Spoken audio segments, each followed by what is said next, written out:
Yo, what is going on? We are live tonight. It's a little later, but last night was late too, and it was awful game versus the Patriots. Awful weather. But I got my guys in the locker room with me. Bills beat reporter Muki Hawkins, former NFL running back James Mallory, like the NFL pedigree, and we got a lot of stuff we got to break down tonight because after that last night. And what has been happening and what we got to do going forward. We then went from first to almost actually sitting in the last spot of the AFC playoff race right now. The Patriots have taken full control of the AFC East. And we still control our destiny a little bit here, though. We still control our destiny a little bit. Let's not forget that. But yeah, Bill Belichick came in here, and as we've seen over the last 15, 20 years, he handed us an L. An L that I don't think we all expected, but I think once we saw that weather report for the game, we said, oh, bleep. This plays right into their hands. But no less, let's break this down real quick. We topic tonight, we're going to be talking about, obviously, the L we just took to New England. Brian Dable, we got to touch on Brian Dable. I don't know what the hell going on with B. I can tell you. Mookie, maybe you know, James. I don't know. But this offense is suffering. We're going to talk about possibly, is it time for the Bills to have a dome stadium? I know what the people are going to say. It's not a Buffalonian without a dome stadium. But after watching last night and the last couple snow games, I don't think we won a snow game in the last 10 years. Or bad weather game in the last 10 years at home. We need to talk about it. We won. Shady. Shady versus Indy. Yeah, that's right. I forgot I was at that game. I left that one in the beginning of the fourth quarter. Didn't even know we lost. We won. That's right. You're exactly right. Last snow game I went to. But, hey, let's hop right into it, guys. So, New England came into Buffalo last night, and they rushed for, I believe it was 222 yards on 46 carries. Now, I think there's a double-edged sword there. They pounded the ball. They did not throw. They threw the ball 3 times all game. We knew they were going to do that. Mook, 222 yards, but 164-yard carry, and the rest averaged 3.4 yards.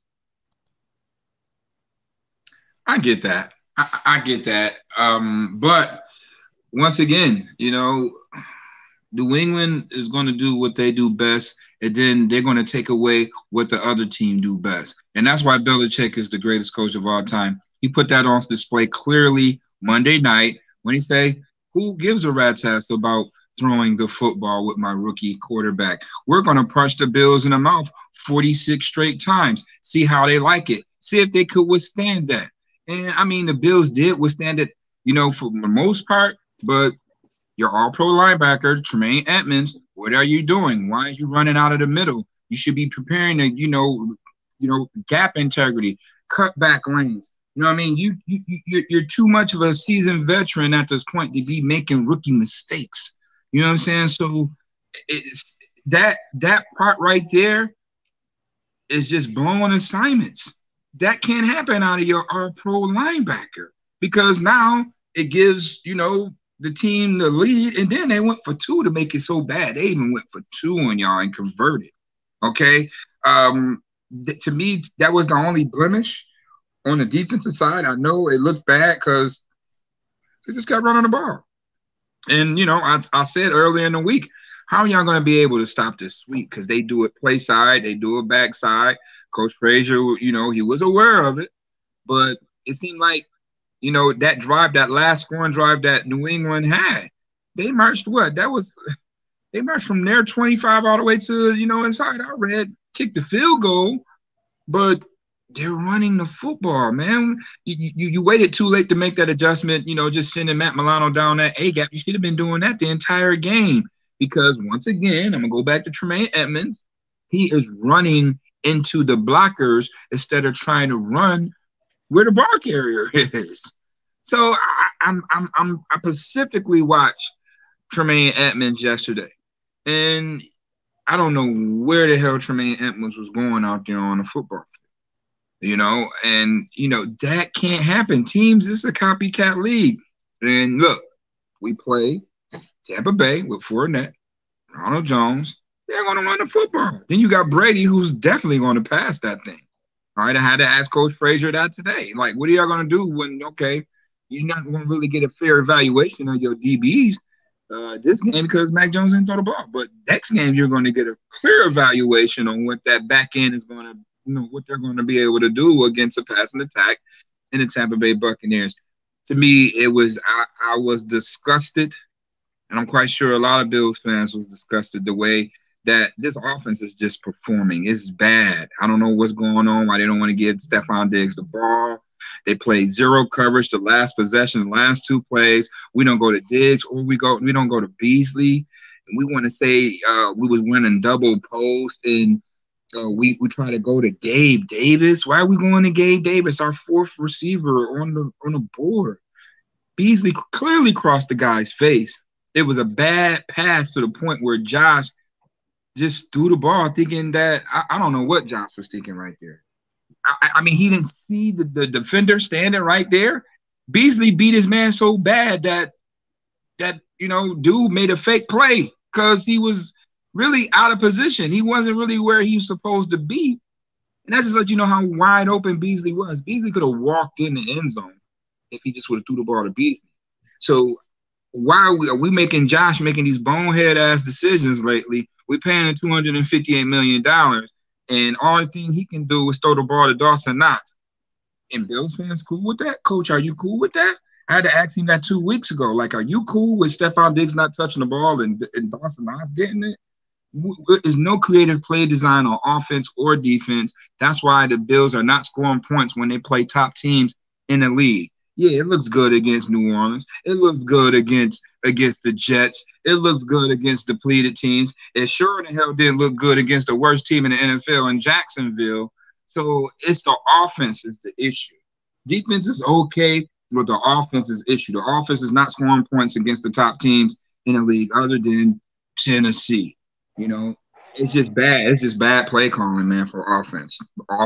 From a passing game and a run game, the offense is just bad right now.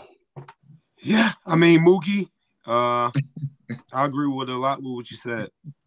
The defense, people are piling on the defense today, and I think it's just very emotional for a lot of people. Are there people on the defense that didn't play well? Of course.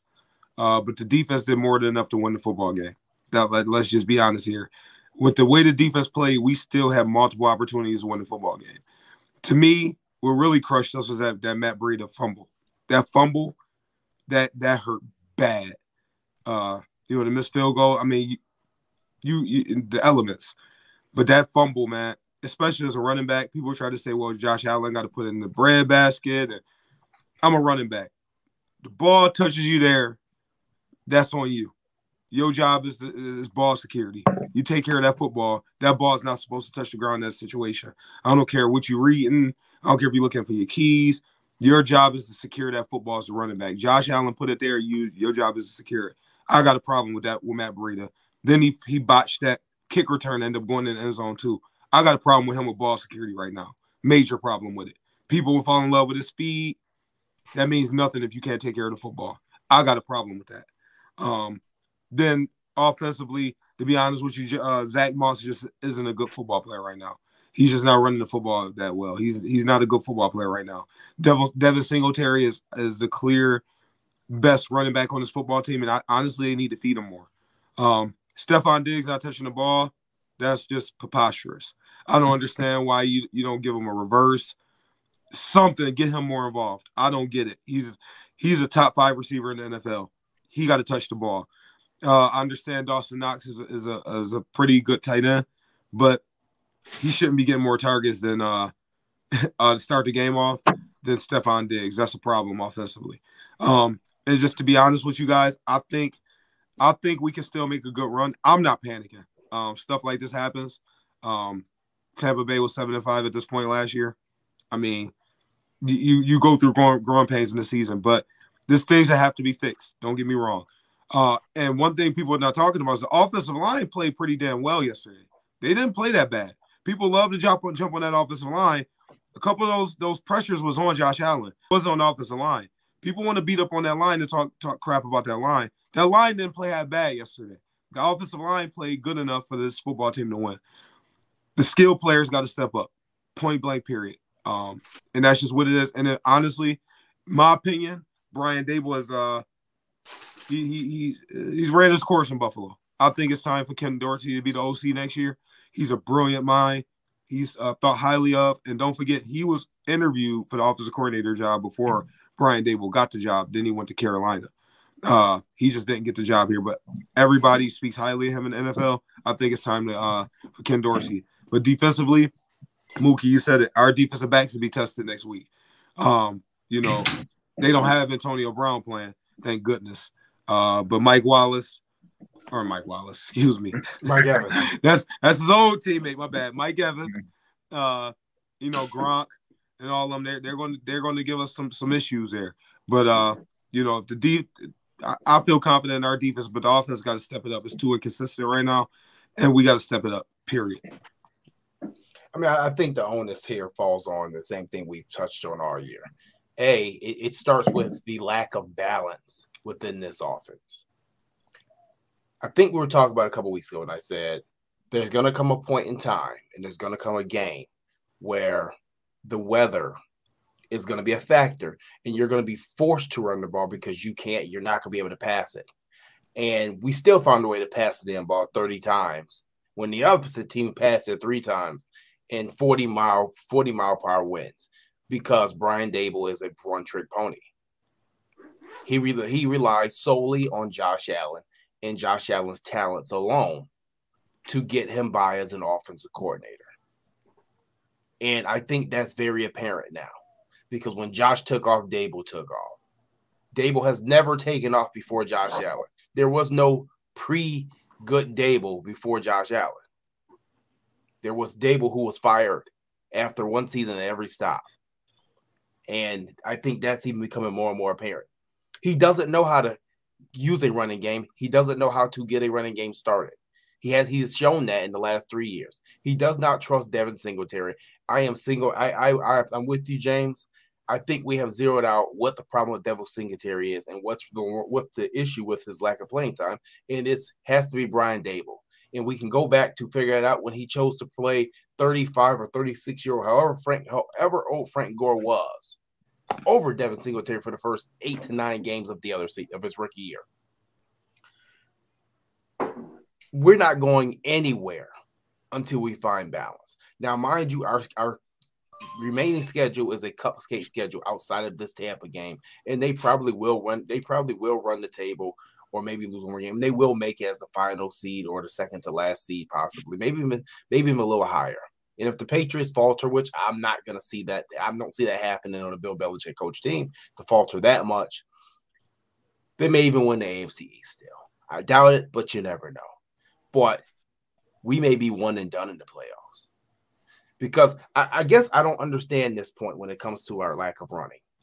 You know we play in Buffalo. You know we play near and you know if we're going to make the playoffs, we're going to be playing in the months of December and January and possibly February. You know that the weather can hit at any point in time. The weather report may be something on Thursday, may be something totally different by Sunday. We've all grown up in Buffalo. We know this. And you fail to establish a running. That's a horrible long-term plan. That's not having one. That's saying, I'm paying this quarterback $250 million, and I hope this kid gets me a head coaching job. And honestly, I honestly think with Brian Daboll that he's not excited. He's not excited to come to work right now because he's got passed over. He's looking for his next stop. He's ready to be a head coach. But we need you here. We need you mentally here. And I hate to see Sean McDermott relieve this dude of his duties. But this is a Super Bowl window and anything goes. Now, he won't do it because his loyalty is tied to him. Sean McDermott, he won't do it. But you can see the frustration. You can see the frustration last year when they asked him the question. No, it was the year last year or the year before last year when they asked him the question and he had to answer for Daboll, and you could tell he's frustrated. Now you're answering for him again. There's no excuse for that game plan last night or lack thereof. And like you said, you guys both said, we're not getting Beasley the ball. What the hell do we bring Emmanuel Sanders in for if we can't get him the ball? What are we doing? What are we doing? And then at that, I understand the frustration of Coach McDermott. And yesterday was probably the most unprofessional I've ever seen him. And the most unhinged I've ever seen him in his press conferences. Talking about, obviously, they asked him the question about why didn't you have McKenzie or Stevenson active for this game, which honestly, with the way the win was, I didn't disagree with that decision. I didn't disagree with that decision at all. Neither one of these guys are sure-handed. Stevenson has one pro game under his belt. You're not going to put him in this game. Isaiah McKenzie has not been reliable. You're not going to put him in this game either. I'm okay with the decision you made. I'm not okay with the response that you gave. Pretty much saying you didn't trust him. You don't do that. You want to fracture a locker room? Well, this is how you do it real quick. Like I said, and excuse my language, I'm sorry if your kids are watching, but when you're winning, everything's great. When you start losing, shit hits the fan, and it hits the fan real quick. And this is what's happening. And we went into this season with turmoil from the vaccinations and all that stuff, and people said, no, it's not going to be a problem. Any type of drama that leaks into an NFL locker room is just a little small blemish, and that blemish could spread. And when you start losing and people start looking around like, hey, what the hell is going on? This is what happens. Mm-hmm. This is what happens. And it's happening right in front of our face. Remember 1989?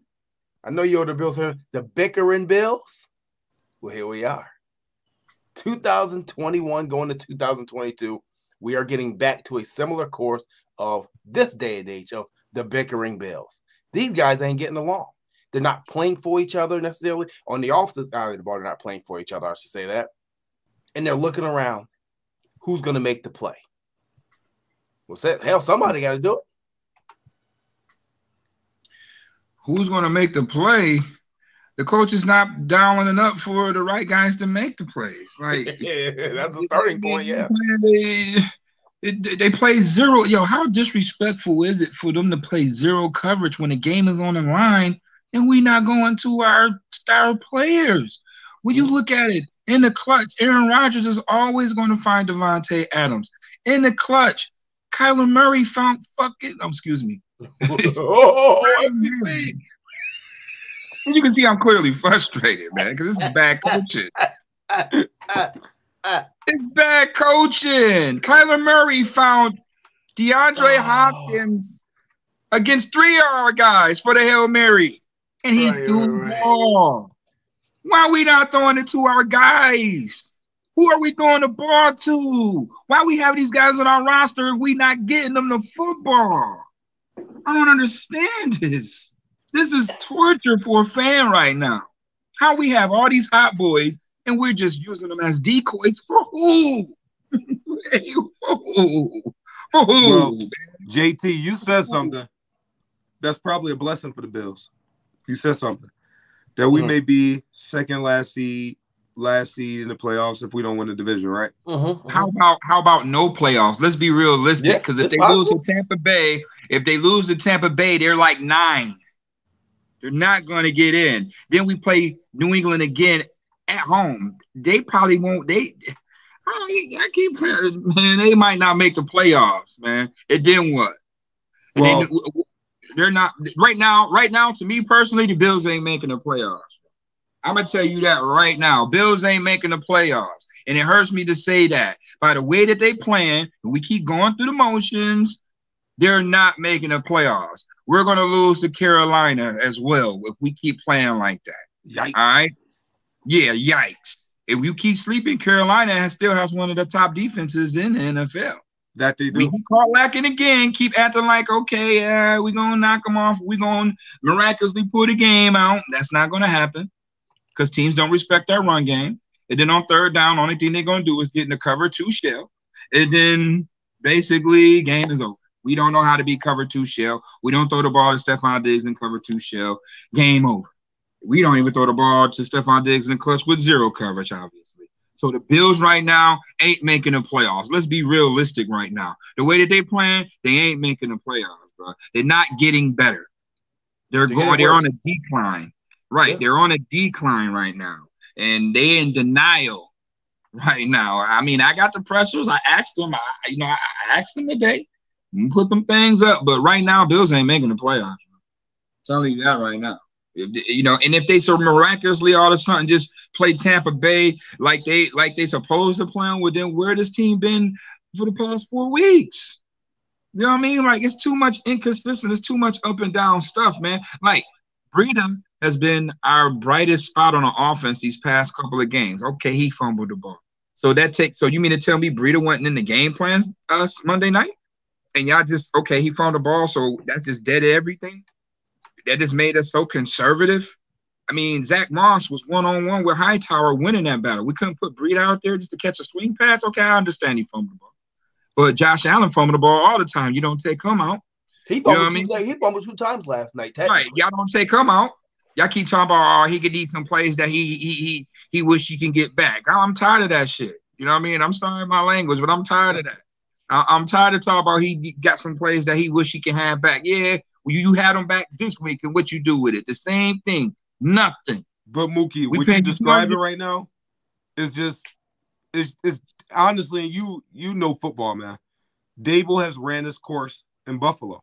Period. I mean, that's what it is. Dable has ran his course in Buffalo. This offense, this team, honestly, what I was getting to, our team, and we'll talk more about this later, JT, our team isn't built for the elements of Buffalo, New York.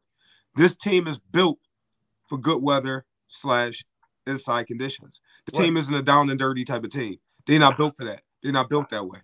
And the best possible thing will be for them to play on the road in the playoffs, to not play at home.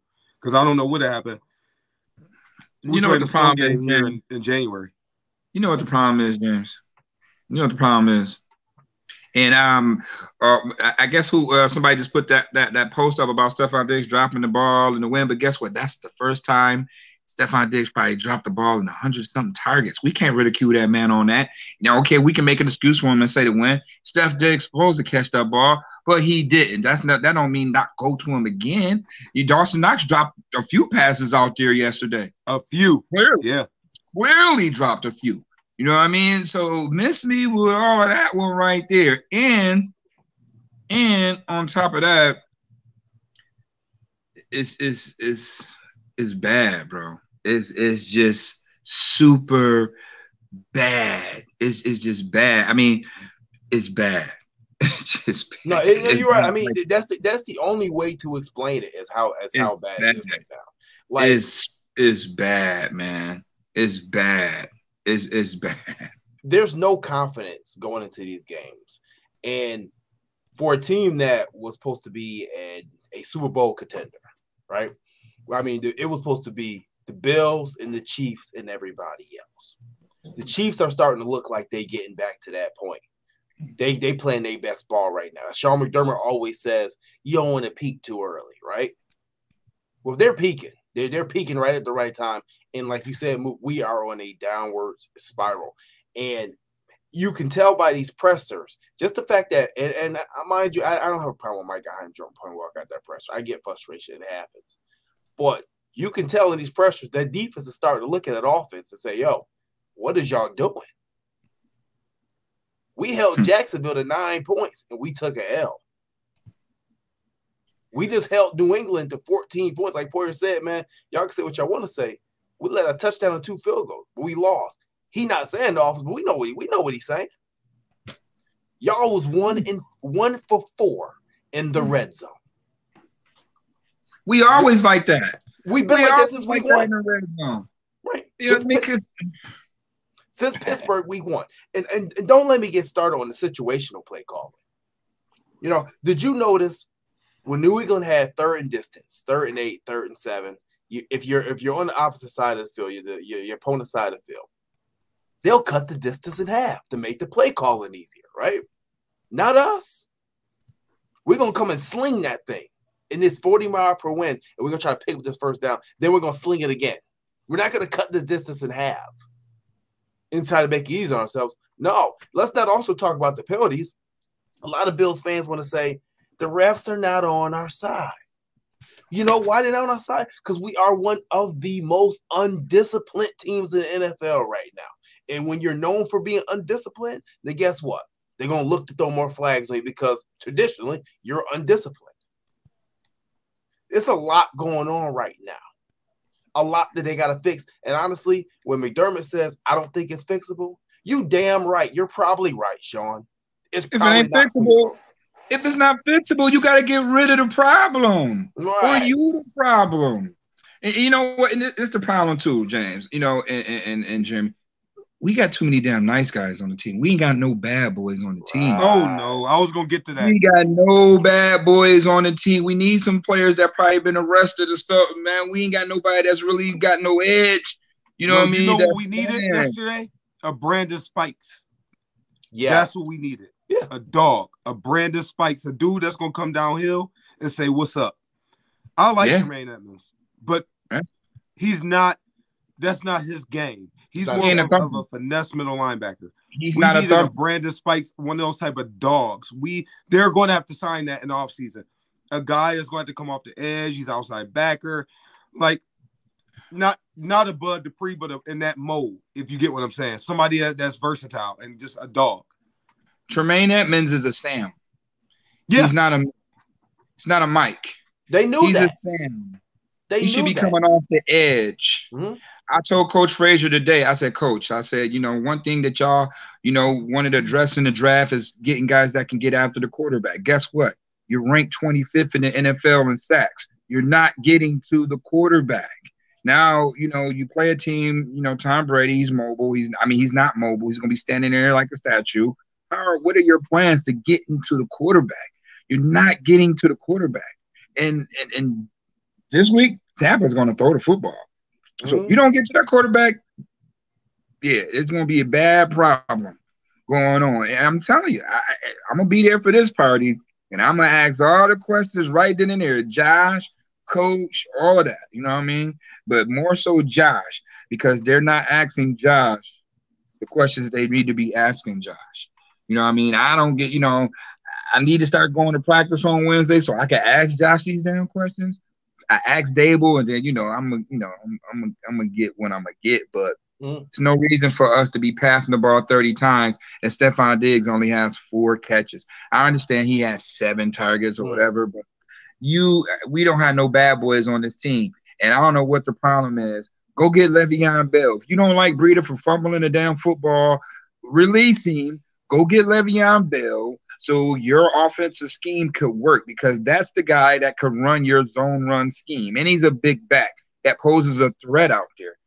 Teams have to game plan for. Le'Veon Bell, teams have to respect. They're not respecting anybody in our run game. Our quarterback is leading the team in rushing every week. Every week, our quarterback is leading the team in rushing. This is not college, man. And they're content with that. They're really content with that, and we're losing ball games. Yes. And we're losing ball games because of it. You know what I mean? I'm telling you, I'm all right. You know why? You know why they're not going to go get Le'Veon Bell?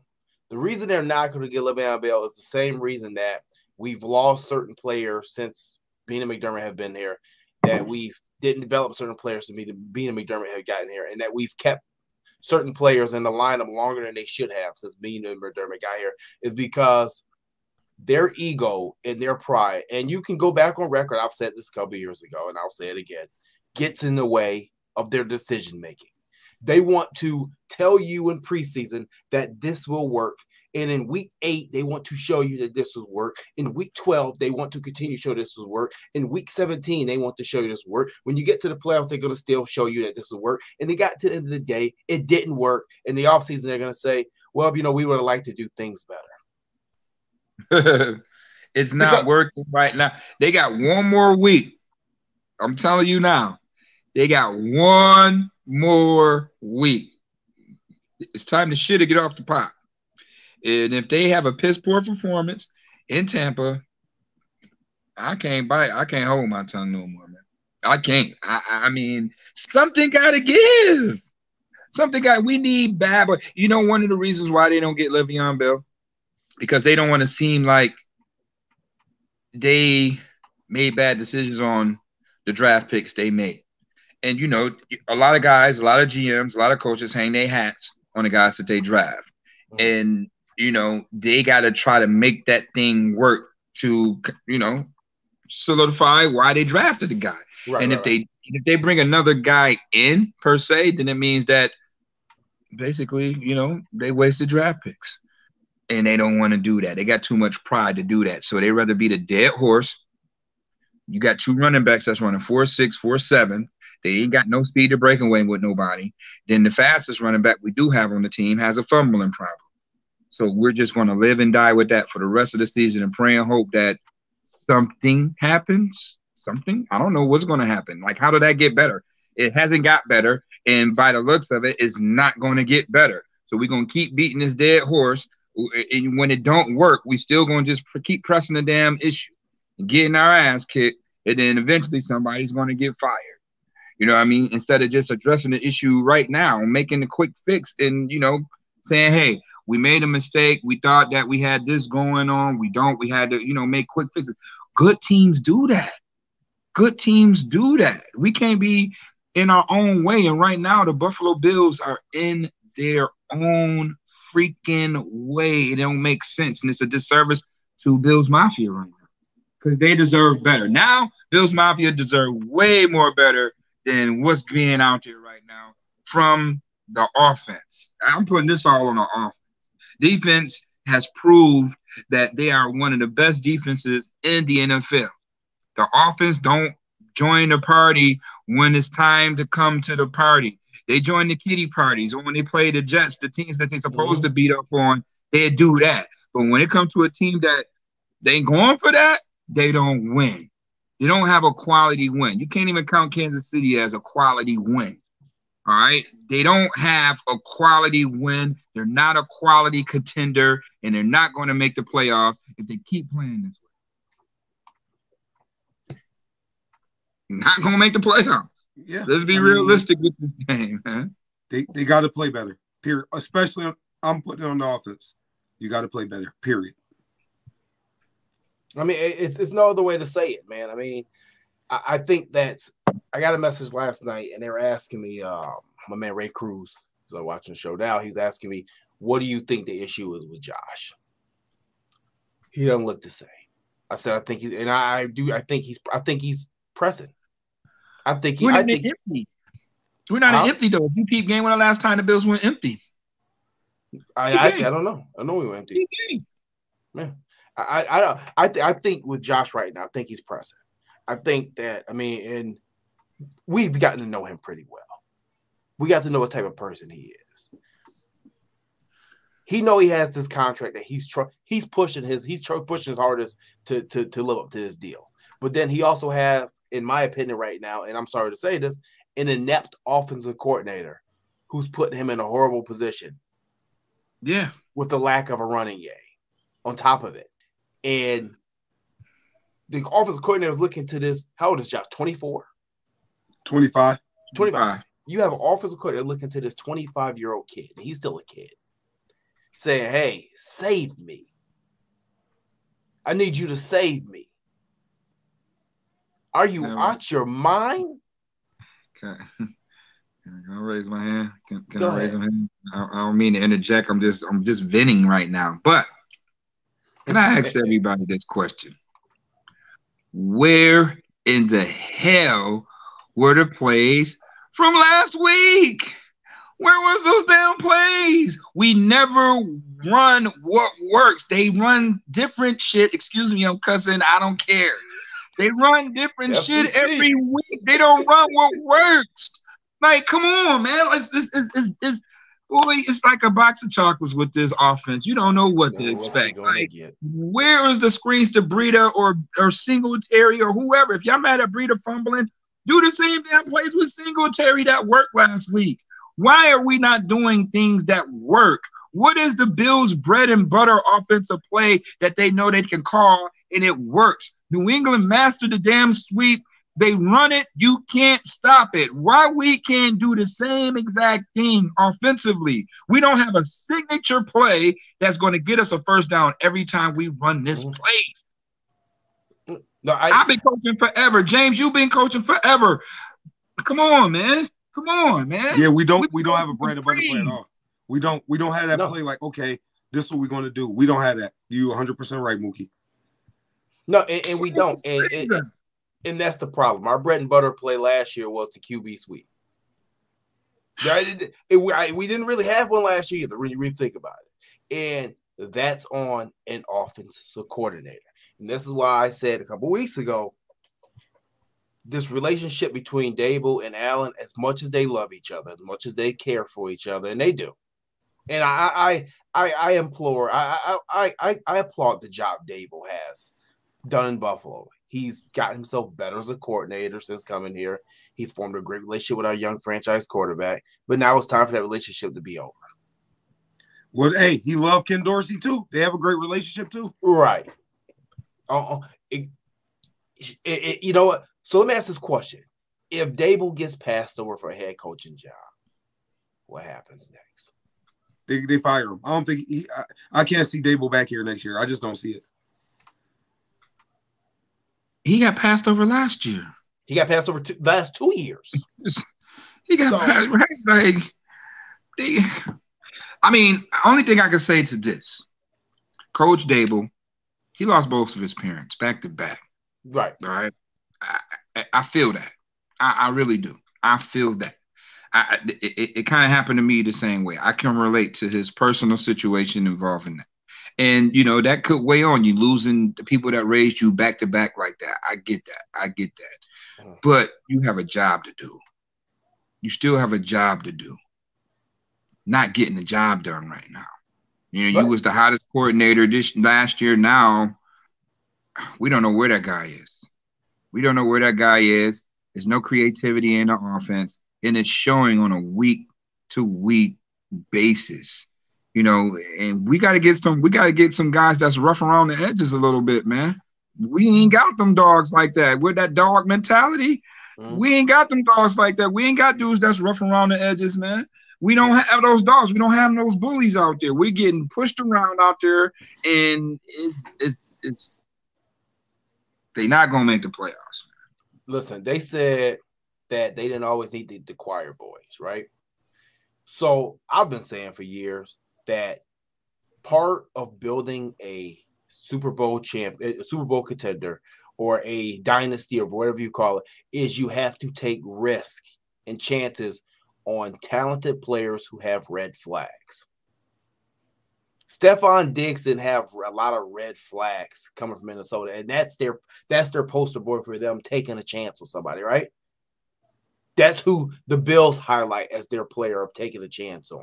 Well, they wanted AB. You don't even give him the ball. You don't even give him the ball. You don't even exclude Stephon Diggs right now. Well, I'm just he saying, don't even get the ball. This is who they include. So at some point, we're going to have to go get talented players who have red flags, because everybody can't fit your culture or your character, because character doesn't always win Super Bowls. Like I said, nothing against it. I know the 90s are gone, but I saw Dallas Cowboys teams that they had attitude. Jimmy Johnson wanted his players to have swagger. He wanted to let you know he's going to win. Yeah, they did a whole bunch of illegal things. Jimmy put up with it. They had court dates in the middle of the season. But guess what? When the lights came on, when nobody beating them. And I don't feel like we have those type of players at times. I don't feel like we have that. Like you said, you on the defensive side of the ball. I don't feel like we like you said, we have a bunch of nice guys. And everybody's saying in the chat, we have a bunch of nice guys. Great team. Great culture. But when the pressure's on, these dudes is cracking, I feel like. They're not built for that pressure. And maybe that's it. Maybe that's the problem. Maybe they came into the season with too much pressure. There was no expectations like there was last year going into this year. It was easy. There was no defenses prepared for a Josh Allen throw for 4,000 yards.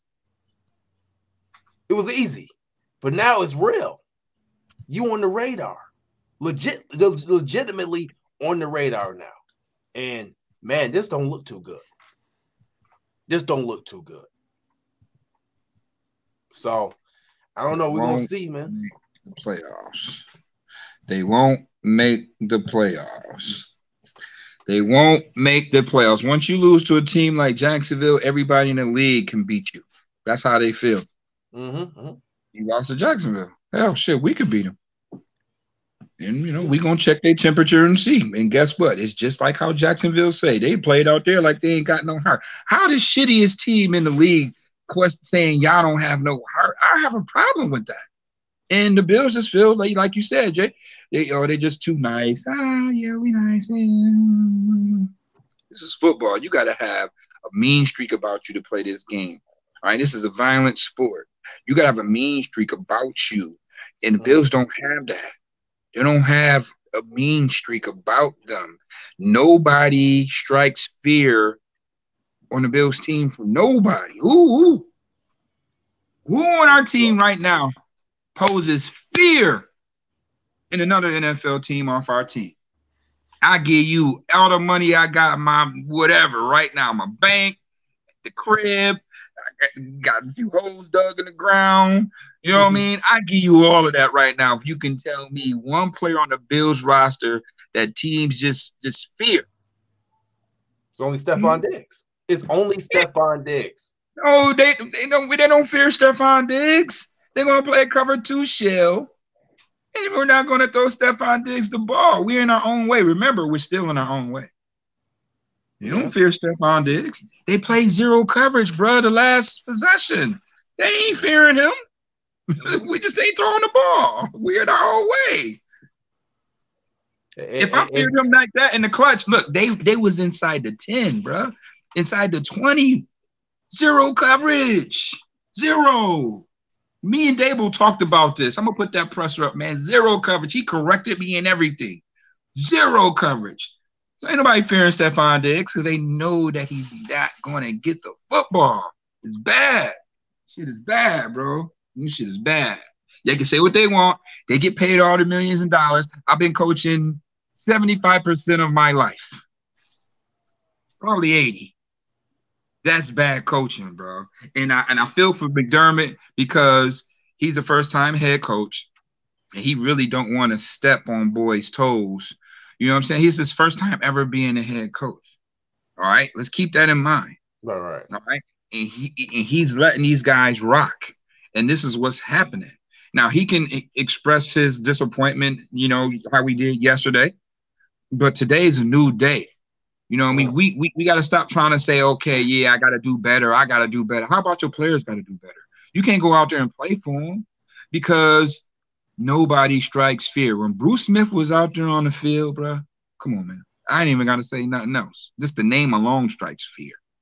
Right? We don't have nobody on our roster that strikes fear in the team, especially when you lose to Jacksonville. You lost to Urban Meyer. There's no fear in that. Teams are not going to fear you once you lose to a coach that didn't coach in college. They might fear that.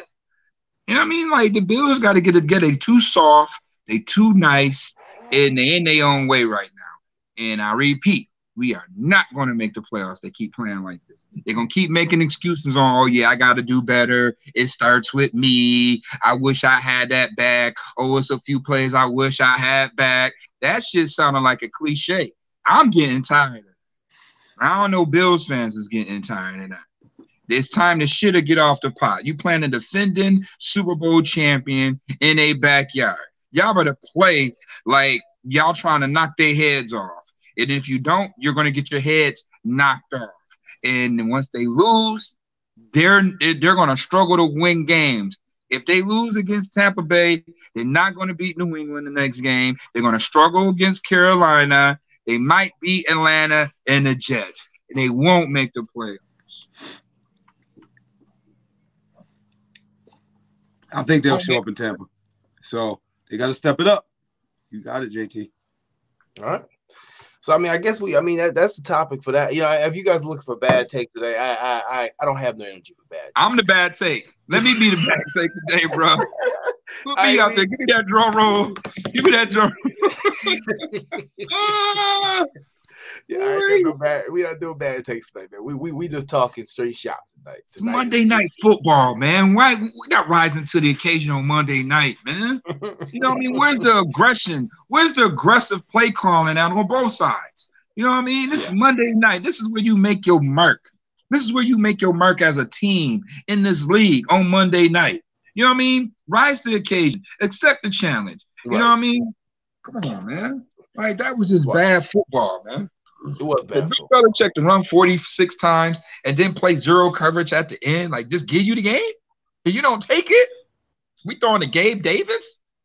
Please go back to that last play of the game and watch it thoroughly. Josh just went straight to Gabe. He wasn't looking for nobody else. Like Dabo said, yeah, we're gonna run double post, and he did throw it to Gabe. Gabe wasn't even open. Even if but my thing is this: as a quarterback, you have Emmanuel Sanders, Cole Beasley, Stephon Diggs, and I even put Dawson Knox for Gabe Davis. You went to Gabe Davis 3 times last year in crucial situations. Colts game, Ravens game, and it was the Rams game or Seahawks game? Maybe the Rams game. He dropped all 3 of those balls. Why in the hell would you go to Gabe Davis in the first place? That's when as a quarterback, and this can be a crutch of Josh. Maybe he trusts his guys, all of his guys, way too much. Yeah, there you gotta go to your main man. You got to make your money with the guys who make the money. Stephon Diggs makes the money. Cole Beasley makes the money. Emmanuel Sanders make the money, and they've been making the money for a long time in this league. Oh, y'all want Dawson Knox to go to the Pro Bowl so damn bad so he can say, oh, he has a record, lead all tight ends and all that crap. Nobody care about that. That's not going to get you in the playoffs. You know what I mean? Like, we need to stop that. You know, I don't understand what we're doing right now. This is not football to me, and these guys get paid millions of dollars. This is not football to me, bro. How do we got Stephon Diggs and we're not throwing the ball to him? That's like Aaron Rodgers throwing the ball to Marquez Valdez-Scantling on 4th and 14. That, excuse my French, that should have never happened, bro. It had never happened. It had never happened to no other team. James, I had somebody ask me a question, and I want to bring it to your attention because obviously your running back is that's your forte, that's your backyard. Is it time to see what Antonio Williams got? I mean, at this point, they probably wouldn't run the ball anyway because we know our offensive coordinator like a 90% to 10% spread from run pass. But at this point, is it time to give in to see if Antonio Williams could do something? It's tough. I mean, because it's coming down. It's not even the players; it's the scheme. I mean, that's the problem. It's not. I don't think he changes much. I really don't. To be honest with you, I just don't. I think that with Breida and Singletary, you have enough to win football games there, talent wise. I just don't think Zach Moss is running the football very well right now. I think he's going through something mentally in regards to maybe confidence or something. He's just not running the football very well right now. But I mean, is it worth a shot? I would say no. But then again, you never know. I would say no. I don't really think so. Okay. I mean, I was just wondering because, like I said, man, we've known McDermott to do some. He get pissed off. He do some weird things, man. We even saw that Chiefs game last year when he deactivated Trent Murphy and what was my other man he deactivated and put Brian Cox Jr. and Zimmer in there. Now Zimmer worked out long term with us, but he does some things. I don't know. I just he did nothing since he made Cam Newton fumble, man. We gotta stop pacifying stuff, bro. This is the NFL. Man. He's solid though. I tell you what, yeah. I prefer the job he's done than the job that Vernon $6.5 million Vernon Butler has done. True, I agree with that. For the money we paying this dude, which is probably like $500,000, I definitely take what he's done. I definitely take his effort. I mean, first of all, I hate the rotation anyway. I think we allocate too much damn money to our defensive line every year for the bottom last 10 pass rush in the league every season, but to be the number one allocated money. I think the pass rotation is stupid. That'll be cut down next year. What they're going to do, they're going to let Addison going to be gone, Jerry Hughes going to be gone. They're going to spend some money on a veteran to come in, and that's what they're going to roll with. They're going to cut that down next year. They're going to pay somebody to come in to rush that passer, believe it or not. Well, I hope so, because it's to the point where I'm looking at all this money on the D-line, and we can't get a sack. But then the biggest thing I'm looking at is you need Basham to be a dog. You need Rosu to be a dog. You need Epinesa to be a dog moving forward. How they going to be dogs if they playing 20, 30% of snaps only? This is stupid. Go ahead, Mook. Can I raise my hand? We messed up too, and that we still trying to figure that one out. Maybe, just maybe next year we can bring Shaq Lawson back. All right. Now that was our bad boy. That was our guy who wasn't going for nothing. That was a guy that, teams was jive fearing because he wasn't going for that. He was setting the edge. He was stout in the run game. He was getting after your quarterback. And he didn't mind fighting your team's best player. He fought for that. We need guys like that. We don't have that no more. We let that go. We signed Addison for Shaq Lawson. What a mistake. All right. We got rid of Jordan Phillips for Vernon Butler and Quentin Jefferson. What a mistake. All right. Defensive line ain't been the same since. Defensive line has not been the same since. I'm gonna stop you on the Shaq thing though, because we didn't sign Addison for Shaq though, technically, because we did match Miami's offer to Shaq Lawson. I found that out behind the scenes. We did offer Shaq the same amount of money that Miami offered the same years. It was more guaranteed. That's all it was. It was more guaranteed in the income tax. Yeah, right. The lack of thereof in Miami. So he took the deal. So I think I don't know if I was on Cold Front last week and I said that. I'm hoping for a reunion with Shaq Lawson because he didn't got pushed around the places and stuff like that. Right. That's exactly who we need to come back in here. At 110%. He's a culture guy. He's a locker room guy. And, yeah, he going to throw some fists if we need to. Love Shaq. But before we get too deep in the show, actually, man, we already 50 minutes in. Damn, we've been talking and going. It's a good show. I mean, everybody riled up, man. Everybody fired up. I love it. I've been venting today. That's all, man. I'm sorry. I just can't take it no more. It's bad. That's it. We getting it all. We getting all this toxicity out of our system, and we just gonna move on to Tampa and just let it go. The biggest part is it make him even madder because it's the Patriots. You thought you got away from this. You know what I'm saying? And then boom, they get a rookie quarterback who throw 3 passes, and everybody giving this kid credit for the season he's having a decent season. But I mean, they give Bill Belichick praise, and it's like, damn, man, I thought we was done with this. But either way, I want to talk about this dome, man. Because, this is something that I've been on for some years now. And obviously, the stadium talk is heating up. We know something going to happen in probably the next 6-7 years. I know our guy Pat Freeman out there campaigning. Pat Freeman campaigning his ass off out there to get this stadium downtown with the complex and the retractable roof, where it should be. I want to be able to walk from a game and walk down Chippewa. Okay? But we got to talk about the stadium, man. Is it time for a dome?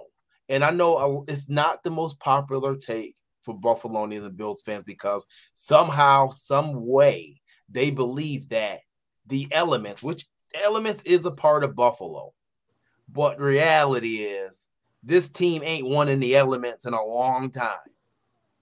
So we can leave that back at when this stadium was called Rich Stadium. This is when the last time the elements probably helped us. That don't work no more. Okay? Josh Allen, your franchise quarterback, he ain't going to say it publicly, but he said enough where he wants a dome. Okay? You have a quarterback that may have the best arm talent in the NFL. You have the number one receiver who I think is possibly the best route runner in NFL. And if not, he's top 2, top 3. You have a defense that is based off speed, and you don't have a running game. And let's throw in there, you have a kicker who could kick 60-yard field goals. Yeah, I was going to say that. Why in the hell would you not put this team in a dome? James, coming to you. James. I'm going to say this before I got to sign off. Just got to get my daughter situated. But I think it would be foolish not to build a dome. I mean, you got a kicker who literally could probably play here for another 18 years, right? If you build a dome, Tyler Bass will be here for another 18 years. He probably will play for 20 years. Josh Allen, this team, and I mentioned it earlier, this team is not built to get down and dirty. This is just not built that way. This is more of a finesse team. And let's look at it like this. We could say that it's a home field advantage, the elements, right? But who on our roster is from up north? Most of these guys come from Cali, Texas, Florida, Georgia. They come from southern states. These are not up north dudes. You know what I mean? When I was in the Tampa Bay Buccaneers locker room, Mike Williams and myself was two of probably the only dudes from up north. Most of them dudes have southern accents, and they're not from up north. So even on the Bills, you look at their team, they have a lot of those dudes come from warm climates. So is it really an advantage? Not really. You know, to me, I think the last thing I'm going to say, I think the Bills need to build a dome downtown and build a team based around that. And you probably would attract more free agents to come here with a dome as well, because a lot of people don't want to play in the cold. Let's just be honest. A lot of people don't want to deal with those elements come November, December, January. So, but they soft then, James. They don't want to come here and play in the elements. Don't get drafted. I'll tell them, don't draft them then, because we soft right now. You know, Bills is you know I'm with that. But you know, nowadays we talking 2021 people. We're not talking the 90s. These dudes are different nowadays, Muki. You know that there's a lot of Hollywood stuff going on. A lot of choice. Real. These dudes want to be on Instagram, social media. They think they models / football players. A lot of dudes, they are. They feel that way. I'm more of an old school. You know me. I'm rough and rugged. I don't care about no snow. I'm not wearing sleeves. I'm getting it in. I'm tough as they come when it comes to that. But a lot of these guys, they just aren't. You know, so and that's just the reality. I would say build a dome. I'm with the dome too, James. I know you got to sign off. I know you got to get everything straight with little mama there. But anything going on, man? I know you. We'll let you get out of here. What you got going on? This week, nothing too much. My travel 7-on-7 team, we started last week. UAS Blaze, we 45 strong. Got a lot of talent around Western New York, and I'll be on next week to talk more about it. Okay, cool. All right, everybody, for coming in, man. To join the locker room, we have Mallory signing off. All right, but yeah, I mean, Mook. I mean, I just think that our fan base, we get stuck too much in the 90s, and unfortunately, we get stuck in the 90s because we haven't had much success before that, and we haven't had much success after that. So that's why we stuck in the past. These elements, these snow games, these cold winter games, they don't help us. They have not helped us in years, and they continuously will not help us. Josh Allen, as much as people want to say, I know his arm is strong, and you can see how strong his arm was last night, cutting the ball through the wind, and some of these passes that other quarterbacks cannot make. But why put him in those elements? For what reason? He doesn't play good in bad weather. He doesn't play good in rain. He doesn't play good when it's extremely cold, and he does not play good when it's snowing. He has not played good in those weather conditions. You can go back and look. When has he played good? Let's just keep it real. Now the numbers don't show it. He ain't played good in the warm weather neither. We got to just keep using Jacksonville. I'm gonna use Jacksonville. It wasn't snowing in Jacksonville. It was nice as hell in Jacksonville. So he hasn't been playing well, man. When teams get your number, look, it's really not Josh Allen. It's the offense. Right. You know, it's the offense. That is no creative play design, and teams know what the Bills are doing. It's not a mystery to what they do. You know what I'm saying? It's no setup. What are we? First of all, what are we setting up? Why are we running plays? What are we setting up? When we run plays, we should be setting up something for the big play, right? Where is the setup play?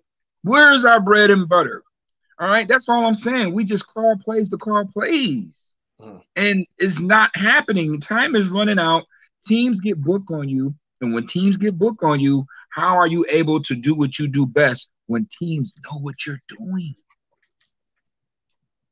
That hasn't happened. Like I said, when teams get in that cover 3, that cover 2 shell, what are the Bills going to do? Just going to run Stephon Diggs off to the double team, and then we checking it down to Dawson Knox and Devin Singletary, and we cool with that? We think we're going to win a ball game by just checking it down to those 2 guys? Come on, man. Where's the creative play design? Where's it, get Stephon Diggs a damn jet sweep? You know what I mean? Like, get him involved. We're not getting our star players involved. That's a problem, man. We trying to force stars on mid-round draft picks. We're trying to make stars out of mid-round draft picks, man. No, you're right. Where's that happening at? A star is a star for a reason, man. You brought Stephon Diggs in for a reason. You gave up a first-round pick for Stephon Diggs for a reason. You know what I mean? He led the league in targets last year.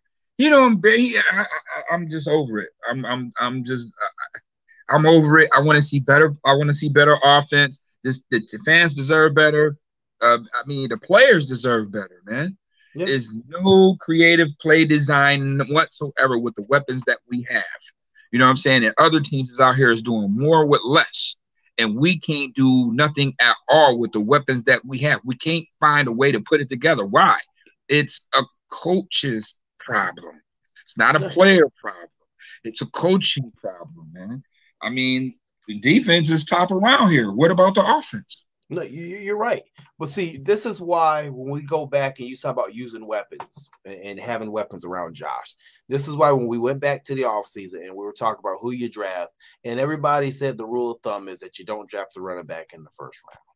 And people, and I remember specifically people come at me on this on multiple shows when me and myself and James were probably only 2 from Cold Front Report banging the table at the time for Travis Etienne. Now, mind you, Travis was drafted before Buffalo picked, so that's null and void, but people didn't understand our logic of why we wanted Etienne. And the reason we wanted him was because we said, in our nutshell, without actually saying it, we were being nice at the time, and I'll say it now, Brian Dable was not competent enough to scheme up a running game or a running concept. So give me somebody who could catch the ball out the backfield 70 times with speed and actually use the passing game extension running game, because this dude ain't going to be able to do it.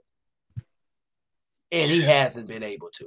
Even Najee Harris does not have the strongest offensive line in Pittsburgh right now. But guess what? They find a way to scheme up the runs that they need to when they need to run the football. And it's going to get better as time goes on over there. Don't get me wrong. They're going to get the horses they need up front to make it work. But what have we done? We've done nothing. We've done nothing. Bad. This was bad Monday night. I'm sorry. You excuse me for venting and whatever. I haven't done this in probably quite a while, but that was bad. That was bad, and I'm tired of seeing it. I'm tired of seeing it, man. I'm tired of seeing it. You know, why – I mean, everybody's back from last year, so where's the decline coming from? Where's the decline coming from? I think it's the pressure. I don't think these young boys can handle this pressure. It's different. It's a different type of pressure where it's winning the AFC East, or like Cincinnati Bengals right now winning AFC North. That's a different type of pressure than Super Bowl pressure. Your expectations went from here to here. Oh yeah, it's real. It's real. You're on the radar. Everybody's watching you. The Bills are what? 7-5? 7-5. 7-5. Most people had them going 14-3, 13-4, and we 12 games in. We 7-5. So it's what? Tampa Bay, New England, Carolina, Atlanta, and the Jets. Bills it will probably be win 3 out of those 5 games. Maybe. 10-7. What you thinking? 10-7, 9-8, somewhere around there right now. That's what the Bills is looking like. 9-8, 10-7. That's what they're looking like. And if that happens, what happens? You tell me. Somebody got to go. I mean, like, who are we gonna blame it on? You can't blame it on your draft picks. It's a decline somewhere. It ain't the defense. No, defense been solid. It ain't the defense. We paid Josh $258 million for him to make these bad decisions. This has not been a good year for Josh, even though the numbers don't show it. Week 1, I say, man, it's been some misreads. And Josh has been making some bad reads this year. Very bad reads. And it's keep happening. It's getting worse. Josh Mallory made a bad read the last play of the game by going to Gabe Davis and not even checking Beasley, not even checking this. It's a pre-snap read, bro. It's 0 coverage on a pre-snap read for the game. And we going to Gabriel Davis. Dropping the mic on that. That's it. I think we done. I think we done.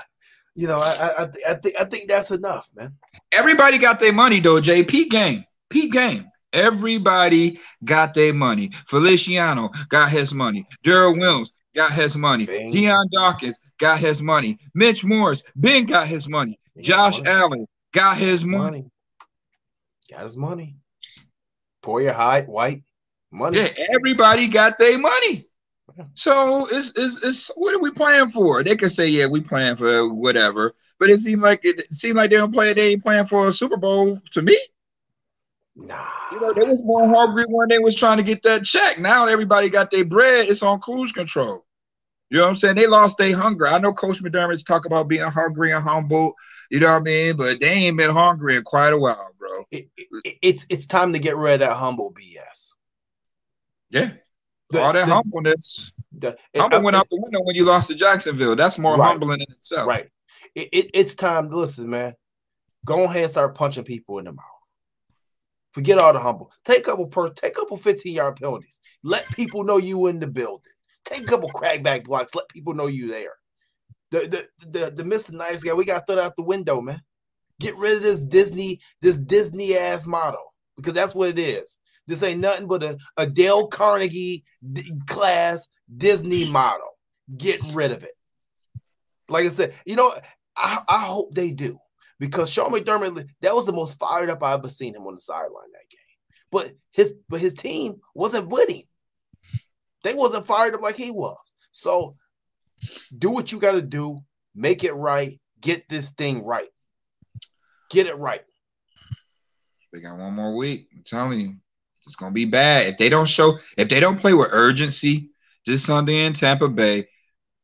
Bills ain't making the playoffs. Tell you that now. If they don't play with urgency, if they don't play like this is a must win, Bills aren't making the playoffs. And somebody's definitely going. Somebody got to get relieved of their services, because we're not going to release no players to light a fire in these guys and let them know, if you're not doing your job, we're releasing you. Guess what? The good teams do.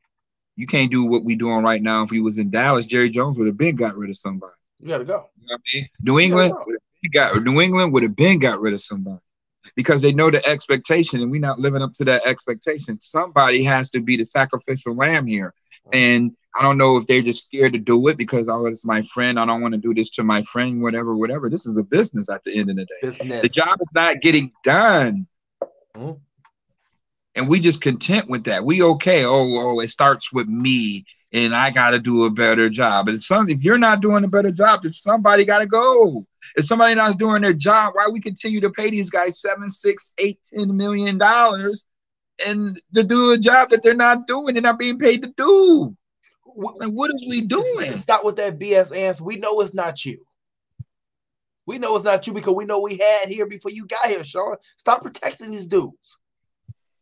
The first 2 heads to roll, and I'm sorry to say this, first 3 heads to roll. in this order, because you can't just get rid of the offense coordinator that quick, but you could if you wanted to. Eric Washington, Brian Dable, and Bobby Johnson. I'll say it outright. Those are your first 3 heads to roll. Do what you got to do. Make a statement if you got to. Sacrificial lamb.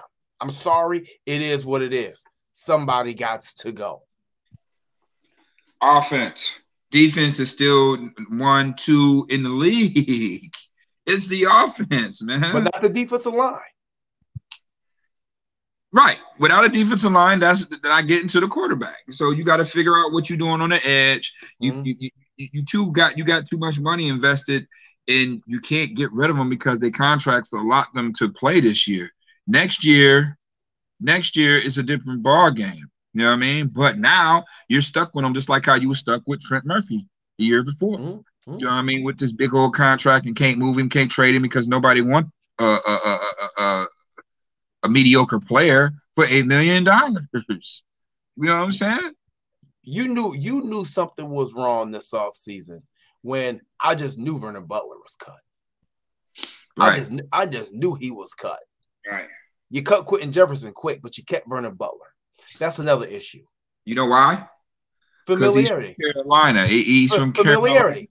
Carolina. Yeah. Familiarity. That don't win ball games all the time, though. That don't win ball games all the time. We let our familiarity go out the window when we didn't re-sign Jordan Phillips and Shaq Lawson. You know what I mean? Because we didn't draft those guys. And then we feel like we didn't want to pay those guys. Here it is, your leading sack leader. You let him go. We haven't had 9 sacks since Jordan Phillips left the team. It's a problem. You know what I mean? But we continue to play these guys. You know what I mean? So it's something going on. Not jiving. Something doesn't jive. You know how much money we've paid for familiarity? Now leave it at this. You paid $30 million. No, I'm sorry, about close to $40 million familiarity in Star Latulele. You add another about $12 million for AJ Klein familiarity. You add another $30 million for Mario Addison familiarity. You can add another $24 million for Darrell Williams familiarity. You can add a trade for Calvin Benjamin. And honestly, I think I'm missing some people. You could throw Andre Smith in there if you wanted to. You could throw F.A. Obata in there. How much of those players have made a major impact for all that money you have thrown in there? It's time to come out it's time for these players to come out their comfort zone, and it's also time for Brandon Beane and Sean McDermott to come out their comfort zone, because this comfort zone has gotten us to this 7-5 point that we at right now. We need to get uncomfortable real quick. You know, I was at Hamburg Sportsplex facility, I think Full Circuit Athletics with Stevie Johnson on Sunday night, training some kids. And at the end, he told these kids a great line. And I'm going to say this line to the Buffalo Bills. Life ain't about comfort. He said life is about being uncomfortable. And if you want to succeed, you better get comfortable real quick. And sitting at 7-5, the Bills should be sitting real uncomfortable. You shouldn't be sleeping right now. You should be tossing and turning. You should be on edge, agitated. Kids running around crying. You agitated. Rage quitting on Xbox if you playing Xbox or PS5. Speeding if you driving a car a little bit. Road raging. You should be real uncomfortable. Get it together. Because the season on the line, man, I tell you what, Bills Mafia is some of the greatest fans on earth. But you break their hearts like this, you're going to have all fees into hell. Don't come to autograph signing. Don't throw no parties on hurdle. Don't do that stuff. Don't do it. These fans, you don't break their hearts like this, man. But hey, Mook, man, any final words? I know you're down there in Florida doing your thing with the kids. And final words. I'm in Tampa. If the Bills put up another dismal performance, they won't make the playoffs. Period. If they don't get up for this game here playing the defending Super Bowl champion, Tom Brady, a guy who's left New England, a guy who's been a thorn in your side for years, and you want to get after this guy. If you don't get up, if you don't rise to the occasion of playing the defending Super Bowl champion with the greatest quarterback of our time, if that don't get you up to play, and we just go out here to Tampa Bay and just lay a damn egg, somebody better not get on that plane coming back to Buffalo. That's all I'm say they're not going to make the playoffs. If they give a piss poor performance in Tampa, they're not going to make the playoffs.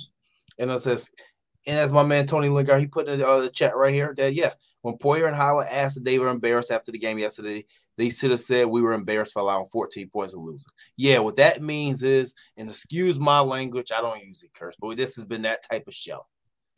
The defense is getting sick of the offense's bullshit.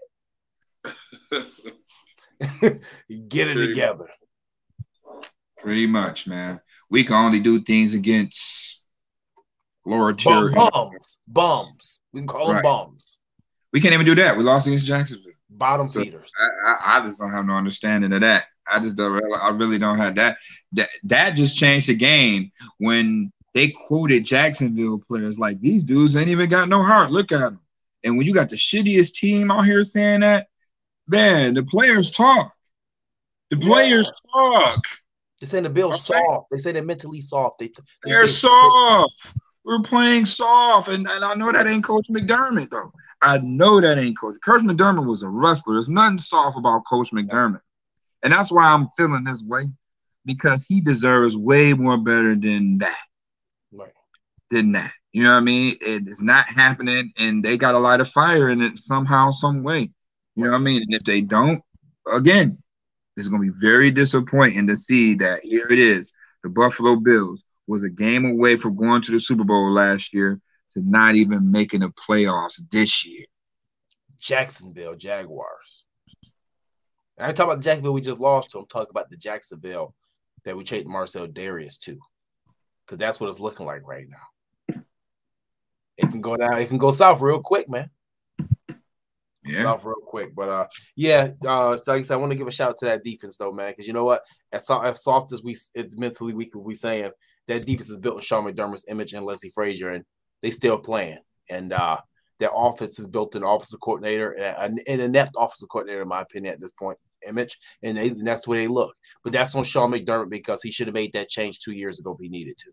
He didn't do it. You had faith in him. You stuck with him. Now, this is what we got. So it is what it is. But, hey, man, Mook, I want to thank you for coming on as normal. You know, maybe we'll be back next Tuesday, hopefully, with a dub.